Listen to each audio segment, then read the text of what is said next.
बाबा विश्वनाथ की नगरी बनारस से आप सभी का स्वागत है आपके अपने favourite channel study with team Banaras में। आज हम डिस्कशन करने वाले हैं सीडीपी यानी कि चाइल्ड डेवलपमेंट एंड पेडागोजी के कुछ बहुत ही इंपॉर्टेंट क्वेश्चंस।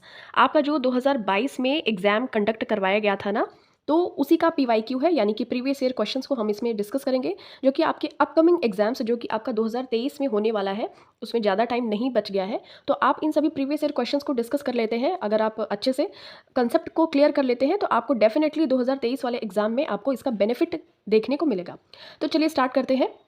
सबसे पहले देखिए, आपको पता होगा कि 30 क्वेश्चंस आते हैं, तो आज हम लोग टोटल 15 क्वेश्चंस को डिस्कस करेंगे और इसका सेकंड पार्ट आपको दूसरा जल्दी देखने को मिल जाएगा। तो देखिए, सबसे पहले जो फर्स्ट क्वेश्चन था वो असर्शन और रीजनिंग का था। ठीक है, तर्क और कारण दिए हुए थे। Delay in physical development of children can be attributed entirely to their genetic makeup and reason दिया था कि hereditary factors are solely responsible for physical development of children. तो आपको बताना था कि कौन सा करेक्ट ऑप्शन होगा। तो इसका कहने का मतलब है कि जो आपका फिजिकल डेवलपमेंट होता है, जो आपका शारीरिक विकास होता है, क्या सिर्फ और सिर्फ जेनेटिक अपना उसमें रोल प्ले करता है? क्या सिर्फ आनुवंशिक कारणों की वजह से ही आपका जो फिजिकल डेवलपमेंट में डिले यानी कि देरी होती है?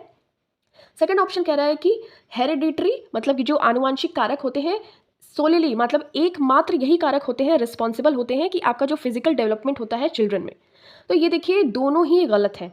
क्यों? तो इसका ऑप्शन हो जाएगा both A and R false. चलिए इसको एक बार हिंदी में भी देख लेते हैं।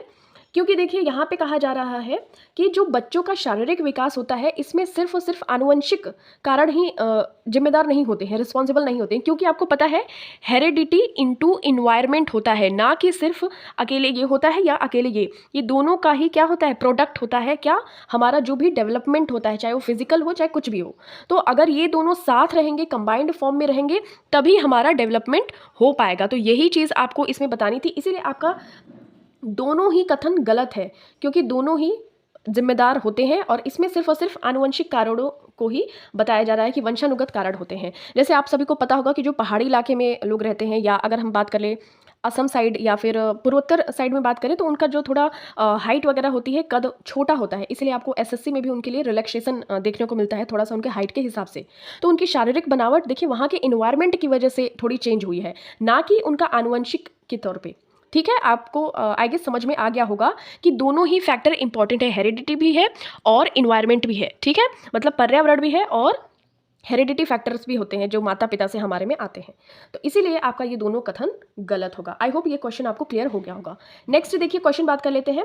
Which of the following is an example of use of fine motor skills? Fine motor skills जैसे कि मैं अभी यूज कर रही हूँ, जैसे या कुछ भी लिख रही हूँ, स्क्रिबलिंग कर रही हूँ, तो यही चीज़ हो गई फाइन मोटर स्किल्स। मतलब कि सिर्फ और सिर्फ मैं अपनी अभी क्या कर रही हूँ, एक अपनी फिंगर या उंगली का यूज़ कर रही हूँ, तो ये चीज़ हो जाएगी स्क्रिबलिंग में। अगर अभी मैं रनिंग शुरू कर दूँ, वॉकिंग शुरू कर दूँ, जंपिंग शुरू कर दूँ, तो ये इसमें मेरी पूरी ओवरऑल बॉडी का यूज़ होगा। ओके, तो ये चीज़ क्या हो जाएगी ग्रॉस मोटर स्किल्स में। एक होता है सूक्ष्म, एक होता है ये देखिए, एक होता है सूक्ष्म कौशल, जो मतलब कि सिर्फ और सिर्फ हम लोग किसी एक अंग का यूज़ करते हैं अपनी पूरी बॉडी में से, जैसे अगर लिख रहे हैं, कढ़ाई कर रहे हैं, बुनाई कर रहे हैं कपड़ों पे।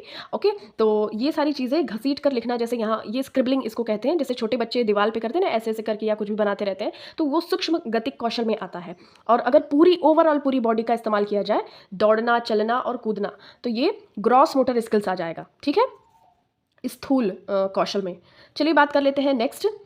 Which of these children would be in the middle childhood stage? तो मिडिल चाइल्डहुड स्टेज जो आपका 6 से 12 साल तक हो जाएगा, और ये स्कूल एज भी होता है। इस टाइम पे क्या होता है कि जो बच्चे होते हैं ना, वो child who has developed an understanding of the meaning of rules and can reason मतलब कि उनके अंदर तर्क करने की क्षमता आ जाती है, और वो जो रूल्स बने हैं, जो कुछ भी नियम बने हैं, उनकी जो मीनिंग्स होती हैं, अर्थ होती है, उनको अंडरस्टैंडिंग उनकी डेवलप होने लगती है।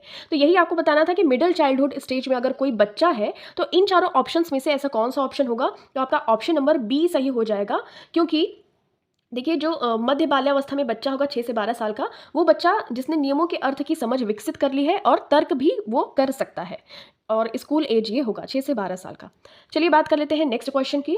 Lots of cues about gender appropriate ways of behaving come from films and advertisements. This highlights the role of dash as a dash agency of socialisation. अब देखिए, यहाँ पर फिल्म्स दिख रही है और एडवर्टाइजमेंट दिख रही है, तो आपको मीडिया पता होगा, ओके मीडिया में ही आपको फिल्म्स एंड एडवर्टाइजमेंट मतलब कि जो प्रचार वगैरह देखने को मिलती है। और जहाँ कहीं भी मीडिया दिखे तो वो क्या होगा, सेकेंडरी होगा, मतलब कि जो द्वितीयक सामाजिकरण की संस्था है, एजेंसी है सोशलाइजेशन की, तो वो सेकेंडरी वाला हो जाएगा। और जहाँ कहीं भी आपको फैमिली दिखे तो फैमिली क्या हो जाता है, प्राइमरी हो जाता है। तो मीडिया और सेकेंडरी किस में है, तो ऑप्शन नंबर बी में है। ओके तो इसीलिए मीडिया और द्वितीयक, ये आपका option number B will be your correct answer. कि फिल्मों और विज्ञापनों से व्यवहार के जेंडर उपयुक्त तरीकों के बारे में बहुत संकेत मिलते हैं और ये सामाजिकरण की मीडिया संस्था के रूप में द्वितीयक की भूमिका पर प्रकाश डालता है। और अगर फैमिली दिखे, परिवार दिखे, तो वो प्राथमिक। चलिए बात कर लेते हैं next, the cognitive ability that comes in pre operational period. तो मूर्त संक्रियात्मक, सॉरी, जो प्री ऑपरेशनल पीरियड होता है मतलब कि पूर्व संक्रियात्मक। ओके जैसे पियाजे ने 4 स्टेजेस दिए हैं ना, कौन कौन से, प्री ऑपरेशनल, ऑपरेशनल और फॉर्मल ऑपरेशनल और आपका मूर्त संक्रियात्मक अवस्था, ये चारों अवस्थाएं दी हैं। तो इसमें क्या होता है कि जो ये 2 से 7 साल तक का होता है, 2 से 7 साल का होता है प्री ऑपरेशनल यानी कि पूर्व संक्रियात्मक अवस्था। तो इसमें क्या होता है, बच्चे जो होते हैं ना, ability of goal directed behaviour करते हैं, मतलब कि इनमें एब्स्ट्रैक्ट थिंकिंग नहीं आती है। ये बिल्कुल लास्ट वाले स्टेज में आती है, जब बच्चे बिल्कुल फॉर्मल स्टेज में आ जाते हैं। अनौपचारिक अवस्था जो होती है, चौथी स्टेज है पियाजे की, ठीक है। और ये क्या होते हैं, बच्चे इसमें थोड़े से ईगोइस्टिक होते हैं। ईगोइस्टिक इन द सेंस कि वो, उनमें थोड़ी सी अहम की भावना होती है कि जो है हम ही हैं, जो है मेरी बात है, तो ये सारी चीज़ें हैं। और जो उनका गोल होता है उसी पे डायरेक्टेड उनका जो काम होता है, लक्ष्य निर्देशित होता है, वो और इधर उधर ज़्यादा दिमाग नहीं लगा पाते हैं। तो 2 से 7 साल के हैं तो आपको यही लग ही रहा होगा कि लक्ष्य निर्देशित व्यवहार की उनमें क्षमता आ जाती है। और ये पहला स्टेज है पियाजे का। नेक्स्ट देखिए बात कर लेते हैं, अकॉर्डिंग टू पियाजे it is very important for a teacher to be dash and dash. तो देखिए एक टीचर के होने के नाते पियाजे क्या समझते हैं कि एक टीचर में क्या होनी चाहिए, तो उसमें मोबिलिटी होनी चाहिए और फ्लेक्सिबल होना चाहिए, मतलब कि उसमें गतिशीलता भी होनी चाहिए और वो लचीला भी होना चाहिए। जैसे कि समय के अनुसार वो डायनेमिक भी हो जाए और क्या हो जाए, लचीला भी हो जाए। ऐसा नहीं कि बिल्कुल रिजिड बना रहे, रिजिड नहीं होना चाहिए किसी भी टीचर को, मतलब कि वो टाइम और ज़रूरत के हिसाब से अपने व्यवहार, अपनी पढ़ाई की शैली, अपने जो टीचिंग स्किल्स है उसको थोड़ा सा लचीला भी, उसको फ्लेक्सिबल भी बनाना चाहिए, रिजिड नहीं होना चाहिए, ठीक है, कि मतलब एकदम कठोर नियम का पालन करे, ऐसा कुछ नहीं। अगर टीचर को लगता है कि इस बच्चे को मैं इस मेथड से न पढ़ाकर किसी और मेथड से पढ़ाऊँ तो वो बच्चा ज़्यादा अच्छे से सीख सकता है, तो उस टीचर को वैसा ही करना चाहिए और इस तरीके से वो लचीला हो जाएगा और गतिशीलता भी उसमें डायनामिक भी हो जाएगा। अब चलिए नेक्स्ट बात कर लेते हैं, इन द व्यूज़ ऑफ लेव वाइगोत्स्की। तो लेव वाइगोत्स्की का आपका सोशल कल्चरल और ये लैंग्वेज वाला थ्योरी अगर आपने पढ़ा होगा, सामाजिक सांस्कृतिक नियम, तो इनका लैंग्वेज से रिलेटेड बहुत काम है। तो इन्होंने कहा है कि लैंग्वेज फैसिलिटेट कॉग्निटिव डेवलपमेंट, जो हमारा संज्ञानात्मक विकास होता है ना, तो ये क्या होता है, इसको कौन फैसिलिटेट करता है, सुविधा प्रदाता होता है लैंग्वेज यानी कि भाषा। तो लेव वाइगोत्स्की के विचार में भाषा संज्ञानात्मक विकास को सुगम बनाती है, सोशल कल्चरल एंड इनका लैंग्वेज वाला थ्योरी है। नेक्स्ट देखिए बात कर लेते हैं, according to Lev Vygotsky which of following factors facilitate cognitive development of children. तो देखिए यहाँ पे फिर वही चीज़ पूछी गई है कि जो संज्ञानात्मक विकास होता है बच्चों का, उसके लिए देखिए सोशल कल्चरल एंड लैंग्वेज, तो सी से कल्चरल टूल्स, ओके, और एस से सोशल इंटरेक्शन। तो ये दोनों चीज़ ही क्या हो जाएंगी, फैसिलिटेट करती हैं ये दोनों फैक्टर्स कॉग्निटिव डेवलपमेंट को ऑफ अ चिल्ड्रेन। और देखिए ये अगर इक्विलिब्रेशन की बात करें तो ये दिया है पियाजे ने, और ये रिवॉर्ड्स की बात की है, ये की है स्किनर महोदय ने, ठीक है। तो ये सारी चीज़ें आपको ध्यान रखनी है। तो यहाँ पे आपका करेक्ट आंसर कौन सा हो जाएगा, देखिए लेव वाइगोत्स्की के अनुसार निम्नलिखित में से जो कौन सा कारक हो जाएगा, तो फर्स्ट एंड सेकंड वाला ऑप्शन आपका सही हो जाएगा। तो कौन सा है, थर्ड ऑप्शन, ठीक है। मतलब कि सांस्कृतिक उपकरण और सामाजिक संपर्क लेव वाइगोत्स्की के अनुसार बच्चों के संज्ञानात्मक विकास को सुगम बनाते हैं। संतुलन का कॉन्सेप्ट पियाजे ने दिया था और पुरस्कार का कॉन्सेप्ट स्किनर ने दिया था। ये चीज़ आपको ध्यान रखनी है। नेक्स्ट देखिए बात कर लेते हैं, in a child centred classroom learning. तो ये जो चाइल्ड सेंटर्ड यानी कि बाल केंद्रित जो क्लासरूम होता है, वहाँ पे क्या होता है, टीचर और स्टूडेंट्स दोनों ही मिलकर को कंस्ट्रक्ट करते हैं। को अगर वर्ड कहीं लग जाए तो वहाँ पे 1 से 2 लोग काम करते हैं। तो ये चीज़ आपको ध्यान रखनी है कि बाल केंद्रित शिक्षा या कक्षा में जो अधिगम होता है शिक्षक और छात्रों द्वारा सह निर्मित होता है, तो ये ध्यान रखना है। नेक्स्ट देखिए बात कर लेते हैं, eight which stage of Lawrence Kohlberg theory of moral development do children ignore the intention of others and instead focus on the fear of authority and negative consequences। तो देखिए जो लॉरेंस कोहलबर्ग है, इन्होंने अपनी थ्योरी दी थी, उसमें 3 stages दिए थे, 3 स्टेज और 6 लेवल्स। इन्हीं को क्या किया था, 2-2 लेवल्स में बांट दिया था। जैसे पहला था प्री कंसेप्शनल, मतलब कि जो अगर उनकी थ्योरी की बात की तो पूर्व परंपरागत, उसके बाद नेक्स्ट था परंपरागत, कन्वेंशनल, और थर्ड था पोस्ट कन्वेंशनल। तो ये तीनों इन्होंने दी थी।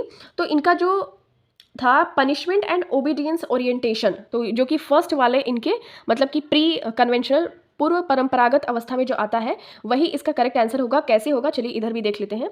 लॉरेंस कोहलबर्ग का जो नैतिक विकास का सिद्धांत था, इसमें पूछा जा रहा है कि बच्चे ऐसा कब सोचते हैं कि अगर मैं ऐसा करूंगा, मतलब दूसरों के इरादों की जो उपेक्षा करूंगा तो मुझे इसका सजा मिलेगा। इसके बजाय अधिकार और नकारात्मक परिणामों पर उनका ध्यान जाने लगता है कि अरे अगर मैंने ये काम कर दिया, अगर मैंने अपने माता पिता की बात नहीं मानी तो मुझे इसके लिए सजा मिलेगा।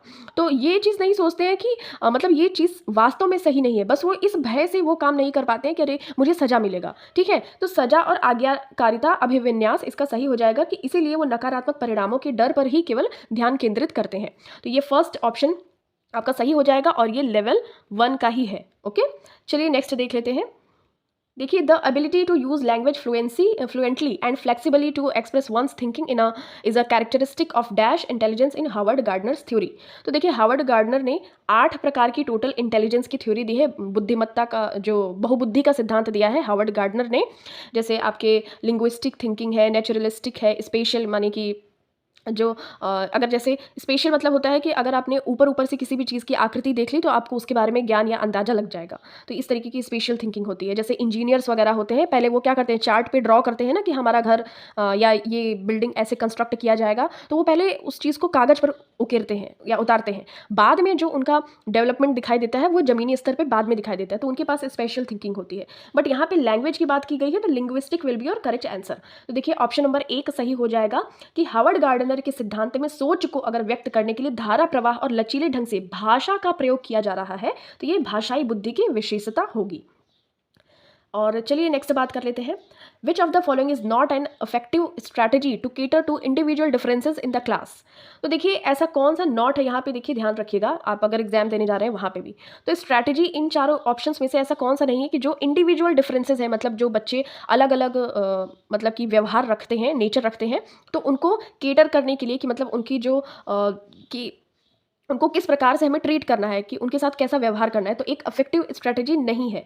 तो देखिए, reflect on one's verbal and non verbal communication, तो मतलब कि जो बच्चे जिस प्रकार से आपसी विचार करते हैं अपने मौखिक और गैर मौखिक, तो ये सही है, इसमें कोई दिक्कत की बात नहीं है। नेक्स्ट कह रहा है कि मतभेदों को पहचाने और सम्मान करें। हाँ, ऐसा हो सकता है कि कोई भी बच्चे का इंडिविजुअल डिफरेंस है, अलग अलग मत रखता हो, तो हमें उसका क्या करना चाहिए, सम्मान करना चाहिए। ऐसा नहीं कि अपना ज़बरदस्ती थोप देना चाहिए कि नहीं तुम इसी की बात सुनो या सिर्फ मेरी ही बात सुनो। तो जो भी इनके मतभेद होते हैं उनका सम्मान करना चाहिए, उनको पहचानना चाहिए। थर्ड कह रहा है कि विविध शैक्षणिक मतभेदों का प्रयोग करें, तो ये भी सही है। हिंदी की ट्रांसलेशन थोड़ी सी गलत है। यहाँ पे देखिए, यूज़ डाइवर्स पेडागोजिकल स्ट्रैटेजीज, तो ये अच्छी बात है। टीचर को क्या करना चाहिए, एक ही चीज़ पे रिजिड नहीं होना चाहिए एकदम कि मतलब वही चीज़ मैं फॉलो करूँगा, ऐसा कुछ नहीं होना चाहिए। फ्लेक्सिबल होना चाहिए, जैसे आपको अभी बताया भी था कि मोबाइल और फ्लेक्सिबल होना चाहिए पियाजे के अनुसार एक टीचर को, तो उसको जो भी जितनी भी उसको पेडागोजिकल स्ट्रैटेजीज आती है तो टीचर को ऐसा करना चाहिए। ठीक है, तो डाइवर्स मतलब कि आपको पता ही है कि विभिन्न तरीके इस्तेमाल करने चाहिए बच्चों को पढ़ाने के लिए। अब देखिए, फोर्थ ऑप्शन ही आपका सही हो जाएगा क्योंकि नॉट पूछा है ना। Identify defects in students and correct them. आपको ऐसा नहीं करना चाहिए कि बच्चों में कोई गलती निकाले और उसको बोले कि देखो बेटा ये नहीं करना चाहिए, वो नहीं करना चाहिए, उसको सही करते रहना चाहिए, ऐसा कुछ नहीं करना चाहिए। आपको बस ऑब्जर्व करना चाहिए और आपको सही टाइम पे आके उसको पॉइंट आउट करके नहीं, आपको किसी और दूसरे वे में उसको समझाना चाहिए कि हाँ बच्चे आपने ये चीज़ यहाँ पे गलत की। ठीक है, तो इसलिए आपका ऑप्शन नंबर 4 से सही हो जाएगा कि छात्रों में कमियों को पहचाने और उन्हें ठीक करें। तो ये चीज़ गलत बात है, छात्रों में कभी भी कोई कमी नहीं निकालनी चाहिए। चलिए नेक्स्ट बात कर लेते हैं। देखिए, on getting a doll as a gift 4 year old Rahul said, what will I do with this, boys do not play with dolls. तो देखिए, राहुल नाम का एक बच्चा है 4 साल का, उसको डॉल दिया गया है, गुड़िया दी गई, लो बच्चे खेलो। तो वो कहता है कि मैं तो एक लड़का हूँ, मैं कैसे डॉल से खेलूंगा। तो ये क्या चीज़ दिखाने की कोशिश कर रहा है। तो ये देखिए, जो जेंडर स्टीरियोटाइप है कि मतलब लड़का है तो बंदूक से खेलेगा, लड़की है तो गुड़िया से खेलेगी, ये चीज़ जेंडर स्टीरियोटाइप दिखाने की कोशिश कर रहा है। ठीक है, तो ये जेंडर रूढ़िवादिता है। जैसे लड़कियां belongs to the kitchen only, मतलब कि लड़कियां खाली किचन में खाना पीना बनाएंगी और उन्हें बाहर की दुनियादारी से मतलब नहीं होना चाहिए। ये सारी चीज़ जेंडर रोल्स उनको मिल जाते हैं कि हाँ आप जेंडर रूढ़िवादिता इस चीज़ में देखने को मिलती है। ठीक है, तो जैसे कि गुलाबी रंग अगर कहा जाए तो लड़कियों का फेवरेट होता है, नीला रंग अगर कहा जाए तो लड़कों का दे दिया जाता है कि गुलाबी है तो लड़कियां ही पहनेंगी, लड़के पहन नहीं सकते। तो ऐसा कुछ चीज़ है, तो ये सारी चीज़ें जेंडर रूढ़िवादिता को शो करती हैं। नेक्स्ट देखिए, बात कर लेते हैं। To ensure assessment for learning rather than assessment of learning a teacher should. तो देखिए असेसमेंट फॉर लर्निंग क्या होता है ना कि अगर आप कोई चीज़ अभी करंट टाइम में कर रहे हैं और अगर आप उसको चेक करते हैं तो वो होता है असेसमेंट फॉर लर्निंग, मतलब कि रचनात्मक मूल्यांकन। और अगर आप असेसमेंट ऑफ लर्निंग करते हैं मतलब कि किसी पूरे काम के अंत में अगर आप उसको रिजल्ट के तौर पे देखते हैं तो वो असेसमेंट ऑफ लर्निंग होता है। ओके। और ये समेटिव असेसमेंट होता है, मतलब कि जैसे देखिए बात करते हैं अगर कि कोई बावर्ची है और वो खाना बना रहा है, उसी टाइम जस्ट बनाते बनाते वो उसको टेस्ट करता है थोड़ा कि हाँ नमक वमक कैसा है या मसाला वगैरह अच्छे से भुने क्या, कुछ नहीं। तो ये चीज़ असेसमेंट फॉर लर्निंग में आ जाता है क्योंकि वो तुरंत के तुरंत उसको चेक कर रहा है, ठीक है, अपने जो डेली लाइफ है उसमें यूज़ कर रहा है। लेकिन जो असेसमेंट ऑफ लर्निंग होता है, जैसे हमारा जो सेमेस्टर एग्जाम्स होता है या फिर हमारा जो हाफ ईयरली जो छमाही अर्धवार्षिक वार्षिक वाला एग्जाम होता है, तो हमारा जो कुछ टाइम के एंड के बाद कुछ टाइम बीतने के बाद हमें उसका रिजल्ट मिलता है, तो वो असेसमेंट ऑफ लर्निंग हो जाता है। तो यही चीज़ है कि टीचर को क्या करना चाहिए, असेसमेंट फॉर लर्निंग करना चाहिए। इसको इंश्योर करने के लिए उसको क्या करना चाहिए, तो चलिए एक बार हिंदी में भी देख लेते हैं। सीखने के आकलन के बजाय सीखने के लिए आकलन सुनिश्चित करने के लिए एक शिक्षक को चाहिए कि जो शिक्षण अधिगम की दैनिक प्रक्रिया में आकलन को शामिल करे। तो ये आपका ऑप्शन बी सही हो जाएगा। नेक्स्ट देखिए लास्ट क्वेश्चन है, critical thinking in children can be promoted by asking questions such as. तो देखिए क्रिटिकल थिंकिंग जो अमूर्त वाली होती है, मतलब कि बिल्कुल जैसे डाइवर्स कर देता है माइंड को कि आप बहुत सारी विभिन्न दिशाओं में सोच सके, तो वो होती है क्रिटिकल थिंकिंग। ओके। इसको हिंदी में देखेंगे क्या लिखा है कि समालोचनात्मक सोच को बढ़ावा दिया जा सकता है किस तरीके से, मतलब आप बहुत ही डाइवर्सली सोचें, बिल्कुल कंजर्व होकर न सोचें, एक ही दिशा में न सोचें, बल्कि आप बहुत सारी दिशाओं में सोचें। तो वो हो जाएगा, बीजों के अंकुरण के लिए हवा की आवश्यकता होती है, सिद्ध करने के लिए एक प्रयोग की रूपरेखा तैयार कीजिए। अब देखिए अगर बात कर ले कि बीज है, अब उसका अंकुरण क्या होता है और उसका हवा किस प्रकार से नेसेसरी है, आवश्यकता है, इसका प्रूव करने के लिए अगर वो रूपरेखा कोई बच्चा तैयार करता है तो ऑब्वियस सी बात है कि उसका सम आलोचनात्मक सोच को बढ़ावा मिलेगा, जो उसकी क्रिटिकल थिंकिंग है वो डेवलप होगी। क्योंकि देखिए जो बीज है और अंकुरण किस प्रकार से होगा, वो उस चीज़ को ऑब्जर्व करेगा, उस चीज़ को देखेगा, तो उसका क्या हो जाएगा, माइंड और अच्छे से डेवलप होगा। उसको वन वर्ड में आंसर करने की ज़रूरत नहीं है, उसकी रूपरेखा जो तैयार होगी ना, वो अपने आप में बहुत ज़्यादा उसकी जो क्रिटिकल थिंकिंग वहाँ पर यूज़ होगी। ठीक है, तो इसलिए आपका ऑप्शन नंबर 4 सही है। देखिए क्या होता है कि वन अधिकार अधिनियम किस वर्ष पारित किया गया, तो ये देखिए बस वो नॉर्मल बता देगा कि 1980 1986 ऐसे ही, बस एक वर्ड का आंसर है, इसमें उसको ज़्यादा दिमाग नहीं लगाना पड़ा, इसलिए ये ऑप्शन गलत है। सेकंड कह रहा है त्रिभुज के तीनों कोणों का योग क्या होता है, तो 180 अंश वो बस ऐसे ही बता देगा, बट यहाँ पे भी क्या हुआ, उसका ज़्यादा दिमाग तो यूज़ हुआ नहीं। ठीक है, तो इसीलिए ये भी ऑप्शन गलत है। सेकंड कह रहा है कि पृथ्वी के वायुमंडल की विभिन्न परतों के नाम लिखिए, तो बस वो लिख देगा क्षोभ मंडल, समताप मंडल, आयन मंडल, मध्य मंडल, तो इस तरीके से लिख देगा, तो ये भी ऑप्शन आपका गलत है। तो इस वजह से आपका ऑप्शन नंबर 4 सही है, क्योंकि यहाँ पे उसको क्रिटिकल थिंकिंग करने की जरूरत है। तो ये तीनों ही ऑप्शन इसलिए गलत है। आई होप आपको ये वीडियो पसंद आई है, और अगर पसंद आई तो please like share and subscribe to our channel study with team Banaras, and आपको ऐसे ही वीडियोज़ मिलते रहेंगे। Thank you so much for watching this. मिलते हैं आपसे नेक्स्ट वीडियो में।